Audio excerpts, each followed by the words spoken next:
testimony.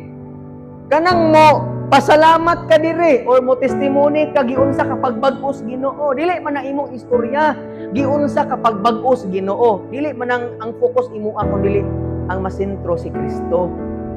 Amen. Na atong tao nga ginumunihan, gingnan sa Ginoo, ingon siya nga, Lord, uban ko nimo bi kay tungod nimo nabag-o ko, pero si Jesus, ayaw uban ako. At tua ang imong barangay o i-share di unsa ka pagbag-os Ginoo. Amen. Kita pod.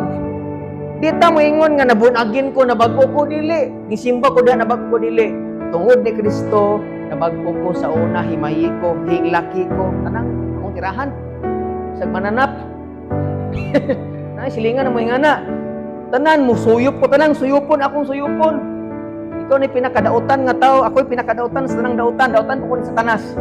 Grabe kayo dahil. May pirno ka. Ang punto ba nga, pero karon gibag-o na ko sa grasya sa Ginoo. Amen. Nga na ka. Munang og nakay pasalamat, mudong kas atubangan, magpasalamat ka, grabe kayong Ginoo. Oy. Daghan kog utang pero nagagamay na karon sa grasya sa Ginoo. Nga na ba sa unang ingani ko tapuan kay ko pro karon masugo na ko gamay sa grasya. At least kinaay kabaguhan.